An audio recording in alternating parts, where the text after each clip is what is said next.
जैसा कि आपने मेरे लास्ट ब्लॉग में देखा कि मैं पटना से दिल्ली और फिर दिल्ली से दोस्तों के साथ हरिद्वार आया और हमने हरिद्वार में स्नान किया और हमने कार बुक करके हरिद्वार से हम लोग रात तक सोनप्रयाग पहुंच गए।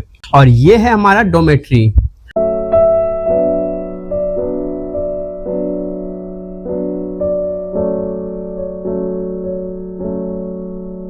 और इसका बाथरूम काफी साफ है। आई वॉजंट एक्सपेक्टिंग। ये है बेसिन और इधर स्नान के लिए और दूसरी साइड वॉशरूम है। इतना क्लीन देख के तो मैं काफी इम्प्रेस हो गया। और मेरे दोस्त सब चल गए हैं नीचे खाने के लिए, तो मैं भी चलता हूँ। यहाँ रेस्ट हाउस के नीचे मेस है। खाना भी आप देख सकते हैं, एकदम सिंपल है। चावल, रोटी, दाल, करी, सोयाबीन आलू की सब्जी है और सलाद है। और खाना खा के हम लोग चले गए सोने के लिए, क्योंकि हमें 4 बजे से ट्रैकिंग भी स्टार्ट करना है। अभी बज गए हैं सुबह के 5:30 बजे। हम लोग थोड़ा लेट हो गए हैं क्योंकि रात को हम लोगों ने थोड़ा लेट से सोया था और काफी थक भी गए थे। तो हम लोगों ने 3-4 घंटे का नींद लिया है। आई होप रास्ते में नींद ना आए। बस केदार बाबा का नाम लेते हुए निकल गए हम लोग रेस्ट हाउस से बाहर। और यहाँ हम लोग लाइन पे लगे हुए हैं टिकट कटवाने के लिए। यहाँ से टिकट कटता है एंट्री टाइम का। और धीरे धीरे भीड़ बढ़ रही है और सूरज भी उग रहा है। और हम लोग 4 मस्केटियर सुबह सुबह 4 डंडा लेके निकल गए हैं। यहाँ आपको रेनकोट और डंडा दोनों मिल जाएगा पहाड़ में चढ़ने के लिए। यहाँ पे आपको सिर्फ पहाड़, पानी और जंगल ही दिखेगा, जो काफी खूबसूरत है।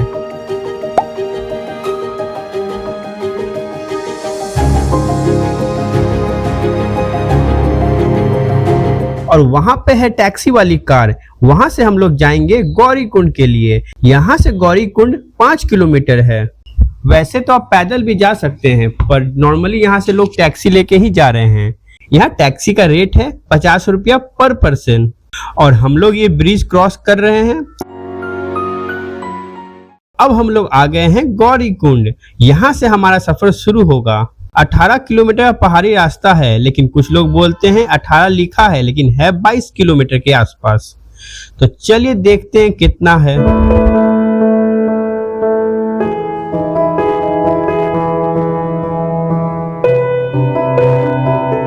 कुछ दूर चलने के बाद सब लोग यहाँ रुके हुए नाश्ता के लिए। तो हम लोगों ने भी सोचा कुछ नाश्ता कर लिया जाए। हम लोगों ने लाइट ही खाया। यह है बन मक्खन और चाय पीकर हम लोगों ने अपना सफर स्टार्ट किया।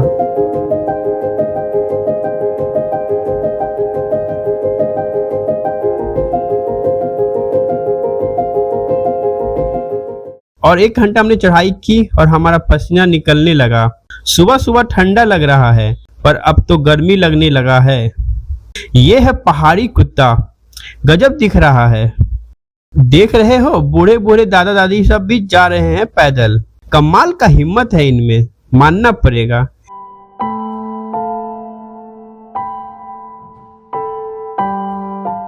जैसा कि आप देख सकते हैं यहाँ की खूबसूरत वादियाँ।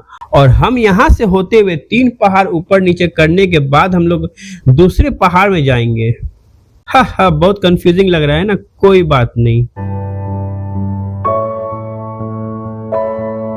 और मैं लग गया पहाड़ की वादियों का वीडियो बनाने में। चढ़ते चढ़ते इतनी गर्मी हो रही है कि मुझे अपना जैकेट उतारना पड़ा। और यहाँ श्रवण दुकान में रेस्ट कर रहा है और मैं बाहर।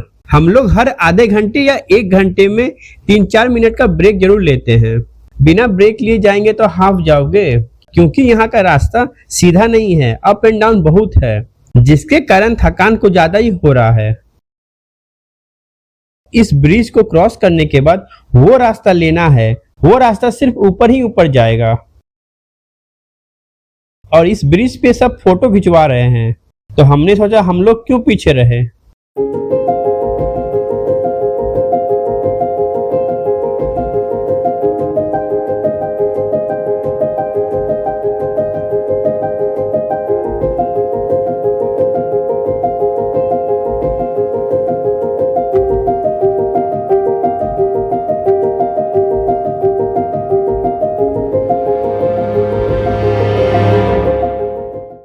चढ़ते चढ़ते 11 बज गया है और सबको काफी भूख लग गया है। यहाँ खाना खाने का भी इंतजाम है। ज्यादातर आपको यहाँ पे आलू पराठा या मैगी ही मिलेगा।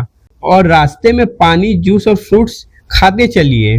खुद को हाइड्रेट रखना बहुत जरूरी है, वरना गर्मी से थकान और चक्कर भी आ सकता है। इसलिए थोड़ी देर बाद मैंने भी वाटरमेलन ले लिया खुद को हाइड्रेट रखने के लिए। और इस गर्मी और पसीने से मैंने अपने सर पे रुमाल बांध लिया है ताकि थोड़ा माइंड कूल रहे। और हमें वहां से जाना है। इधर मैं खूबसूरत वादियों को खो गया हूँ। ये है बर्फ वाला पहाड़।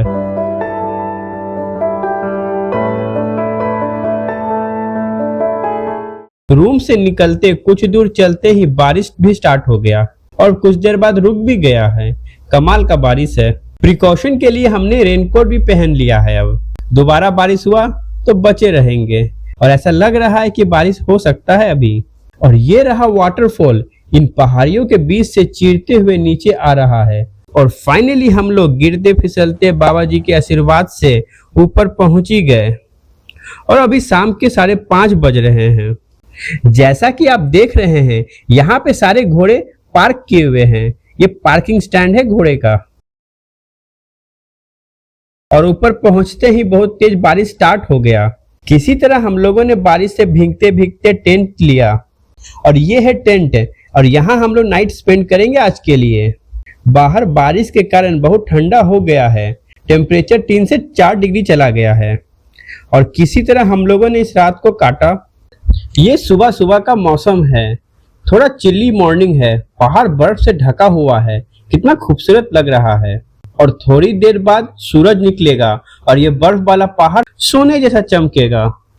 और हम लोग थोड़ा इंतजार करेंगे सूरज निकलने का। मेरे पीछे आप देख सकते हैं ये टेंट है और यहाँ वॉशरूम है। यहाँ पे लोगों ने टेंट लगा रखा है जुगाड़ टेक्नोलॉजी से, जो कि काम चलाऊ है। अगर आप अपने फैमिली के साथ आ रहे हैं तो कोशिश कीजिएगा सीमेंटेड वाला रूम लेने का, क्योंकि यहाँ का टेंट थोड़ा अनकंफर्टेबल है। रात को थोड़ा ठंडा भी लग रहा था। अब धीरे धीरे सूरज निकल रहा है और आप देख सकते हैं wow, tip of the mountain पूरा गोल्डन हो गया है। मैंने कहा था ना सूरज जैसा चमकेगा। वाओ, हेलीकॉप्टर भी जा रहा है, क्या बात है। ये शॉर्टकट रूट है।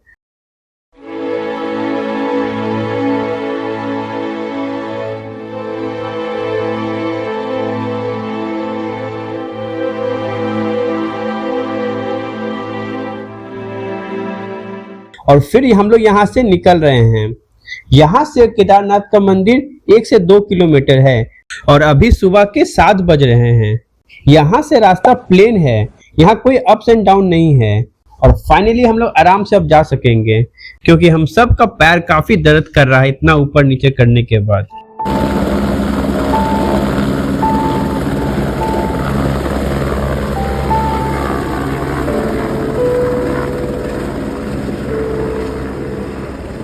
और हम लोग 4 दोस्त फाइनली निकल गए हैं दर्शन के लिए। चारों तरफ की वादियां देख सकते हैं, पूरा पहाड़ से ढका हुआ है और पहाड़ बर्फ से।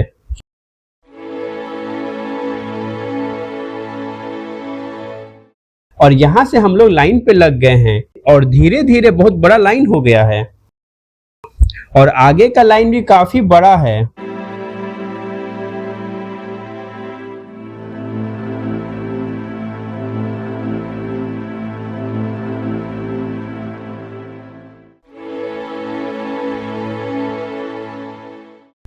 और यहाँ मंदिर में एंट्री ये लोग हर 10 से 15 मिनट के इंटरवल में करवा रहे हैं, ताकि ज्यादा रश और क्राउड ना हो जाए। और यहाँ सुबह से लेके शाम हो गया है, हम लोग लाइन पे खड़े हैं।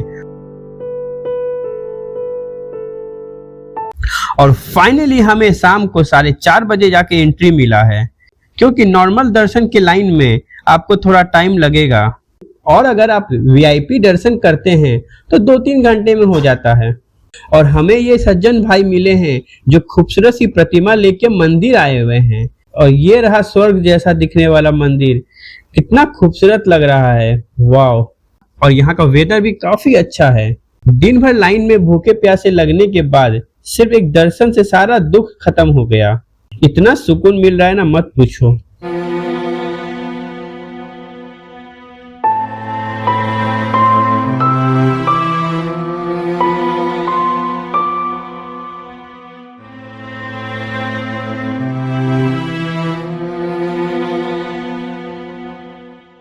और ये है मेरा दोस्तवा सब।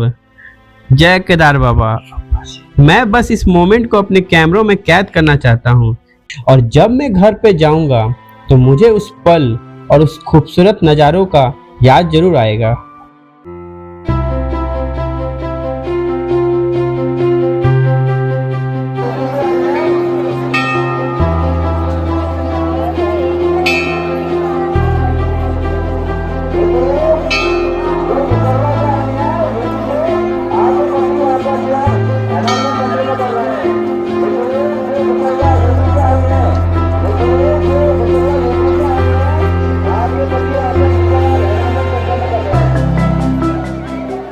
और फिर थोड़ी देर बाद बारिश स्टार्ट हो गया है और हम लोग भागते भागते पहुंचे खाने की दुकान पे। यहाँ पे हमने चाय और पकोड़ा खा के फाइनली हमारा अपना फास्ट तोड़ा। बाहर बारिश होने के कारण शॉप में काफी भीड़ हो रहा है, और बारिश रुकने के बाद हम लोगों ने शाम को आरती देखा। अगर आप यहाँ आते हैं तो यहाँ की शाम की आरती जरूर देखिएगा, काफी खूबसूरत है। यहाँ आपको एक अद्भुत नज़ारा देखने मिलेगा, आपका दिल बहुत खुश होगा। इन बर्फीली पहाड़ों के बीच में एक खूबसूरत सा मंदिर आपका दिल भर देता है। ये हवाएं, ये घंटियों की आवाज, mesmerising weather just make you feel love. और इस आरती की सबसे अमेजिंग बात यह है कि शाम को केदार बाबा यात्रा निकालते हैं, जहां वो स्नान करके भक्तों के बीच से गुजरते हैं और वापस मंदिर में जाते हैं। आइए दिखाता हूँ आपको केदार बाबा का यात्रा।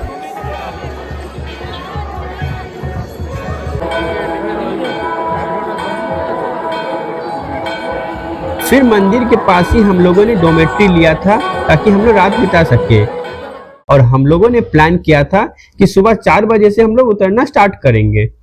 अभी सुबह के 4:30 बज रहे हैं। ये सुबह सुबह का नज़ारा है। यहाँ दिन भर नॉर्मल पीपल के लिए और रात को 10 से 3 बजे तक वीआईपी दर्शन होता है। ये देखिए त्रिशूल कितना जबरदस्त लग रहा है, अंधेरे में शाइन मार रहा है, लगता है बहुत सारे मेटल्स लगे हुए इसमें। फिर हम लोगों ने मंदिर के चारों तरफ घूम के नीचे उतरना स्टार्ट किया। उतरते उतरते सुबह के 7 बज गए हैं। अब सूरज भी निकल रहा है और हम लोग पूरे रास्ते शॉर्टकट लेके ही उतर रहे हैं, जो कि थोड़ा रफ एंड अनइवन है। I would never recommend to a people who is old age, because क्योंकि ये रास्ता काफी उबड़ खाबड़ है और बहुत अनइवन है, बहुत रिस्की भी है। मैं आपको सजेस्ट करूंगा कि आप लॉन्ग रूट ही ले, जो कि प्लेन रास्ता है, उतरने में आसान पड़ेगा अगर आपके पास टाइम है तो। क्योंकि हमें लेट हो रहा था, क्योंकि हमने गाड़ी बुक किया था सिर्फ 2 दिन के लिए। उतरते उतरते मुझे ये रियलाइज हुआ कि हमारे 30s में ही हमें बुढ़ापा आ गया है। तो यहाँ से हमारा सफर अब खत्म होता है। अगर आपको ये हमारा ब्लॉग अच्छा लगा तो प्लीज सब्सक्राइब कर ले और सपोर्ट करें हमें। मिलते हैं अगले ब्लॉग में।